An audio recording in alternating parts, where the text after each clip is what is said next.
అందరికీ నా విప్లవ అభినందనలు.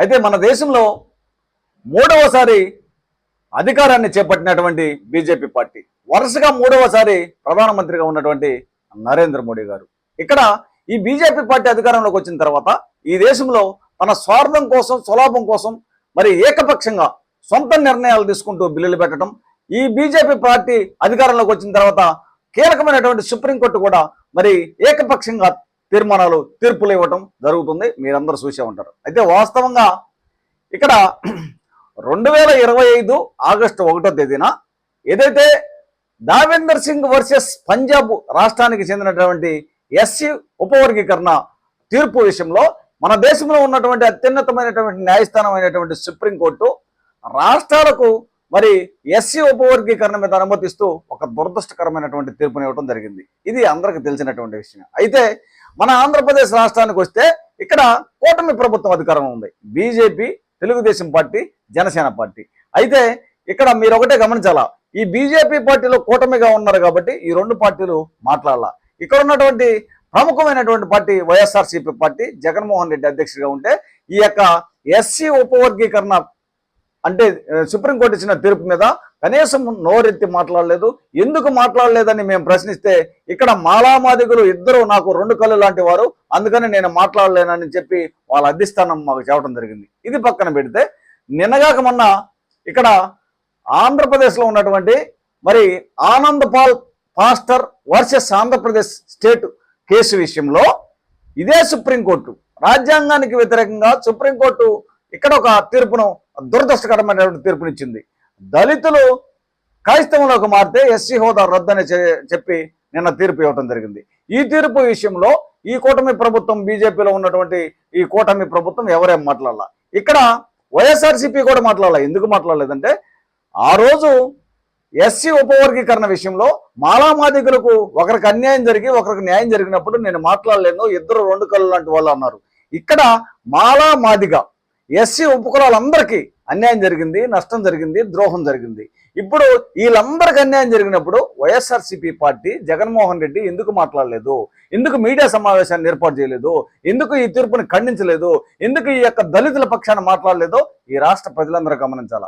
ఇక్కడ కూటమి ప్రభుత్వం ఈ రాష్ట్రంలో ఉన్నటువంటి మరి Telugu Desam party, Janasena party, BJP పార్టీకి డైరెక్ట్గా లోపలుండి మద్దతు తెలియజేస్తుంటే బయటుండి వైఎస్ఆర్సీపీ పార్టీ మరి బీజేపీ పార్టీకి మద్దతు తెలియజేస్తుంది. ప్రజలందరూ గమనించండి. మొన్న 4 నెలల క్రితం మన దేశంలో రాష్ట్రపతి ఎలక్షన్ జరిగినప్పుడు కూడా ఈ వైఎస్ఆర్సీపీ పార్టీ బీజేపీ పార్టీకే మద్దతు తెలియజేయడం జరిగింది. ఇది కూడా మీరు గమనించండి. కాకపోతే ఎస్సీ ఉపవర్గీకరణ విషయంలో కాంగ్రెస్ పార్టీ మాట్లాడలేదు. కానీ నిన్న దళితులు క్రైస్తవంలోకి మారితే ఎస్సీ హోదా రద్దు అనే విషయంలో ఖచ్చితంగా కాంగ్రెస్ పార్టీ కూడా ఖండించడం జరిగింది. ప్రజలందరూ గమనించండి. అయితే ఇక్కడ జరుగుతున్నటువంటి సిచ్యువేషన్ విషయంలో ఈ రాష్ట్రంలో, ఆంధ్రప్రదేశ్ రాష్ట్రంలో కూటమి ప్రభుత్వంలో ఉన్నటువంటి Telugu Desam party, BJP party, Janasena party, మరి ప్రతిపక్ష పార్టీగా ఉన్నటువంటి జగన్మోహన్ రెడ్డి వైఎస్ఆర్సీపీ పార్టీ, ఇక్కడ ఈ రాష్ట్రంలో ఉన్నటువంటి ఈ అగ్రకుల పార్టీలు వారు మీరు గమనించండి. ఈ అగ్రకుల పార్టీకి చెందినటువంటి రెడ్డి సామాజిక వర్గానికి చెందినటువంటి జగన్మోహన్ రెడ్డి, కమ్మ సామాజిక వర్గానికి చెందినటువంటి మరి చంద్రబాబు నాయుడు గారు, కాపు సామాజిక వర్గానికి చెందినటువంటి పవన్ కళ్యాణ్ గారు, ఈ ముగ్గురు తహతహలాడుతున్నాడు. రాష్ట్ర ప్రయోజనాలు కాదు వీళ్ళకి కావాల్సింది, ఈ రాష్ట్రంలో ఉన్నటువంటి ప్రజల సంక్షేమం కాదు వీళ్ళకి కావాల్సింది, ఈ రాష్ట్రంలో ఉన్నటువంటి దళిత బడుగు బలహీన వర్గాల సమస్యల మీద కాదు, సంక్షేమం మీద కాదు, రాష్ట్ర అభివృద్ధి కాదు వీళ్ళకి కావాల్సింది. వీళ్ళు మేము ముఖ్యమంత్రి కావాలా, మేము ముఖ్యమంత్రి కావాలా, మేము ముఖ్యమంత్రి కావాలని దాహంతో తపతపలాడుతున్నారు. ఒకసారి నేను, ఒకసారి నువ్వు, ఒకసారి నువ్వు. ఇక్కడ వీళ్ళందరూ మరి ఒకరికొకరు ప్రతిపక్షంగా ఉంటే కేంద్రంలో నరేంద్ర మోడీ జగన్మోహన్ రెడ్డి భుజం మీద ఒక చెయ్య, మరి చంద్రబాబు నాయుడు మీద ఒక చెయ్య. అంటే ఇక్కడ ఏమర్థం అవుతుంది రాష్ట్ర ప్రజలకు, ఈ యొక్క అగ్రకుల పార్టీలు ముగ్గురు, అగ్రకుల పార్టీలో ఉన్నటువంటి ఆంధ్రప్రదేశ్ రాష్ట్రంలో ముగ్గురు మరి బీజేపీకి తొత్తులే. ఎవరు కూడా స్వచ్ఛందమైనటువంటి నిర్ణయాలు తీసుకోలేరు. మీరు గమనించండి. నిన్న అత్యవసర పార్లమెంటు సమావేశాల్లో 131వ రాజ్యాంగ సవరణ మరి మహిళా బిల్లు విషయంలోనే అయితేనేమి, డీలిమిటేషన్ విషయంలోనే అయితేనేమి వైఎస్ఆర్సీపీ పార్టీ ఖచ్చితంగా బీజేపీ పార్టీకే నిన్న మద్దతు తెలియజేయడం జరిగింది. సరే, అది వీగిపోయింది, అది దాన్ని వీగిపోయిన విషయం, దాని గురించి తర్వాత మాట్లాడుకుందాం.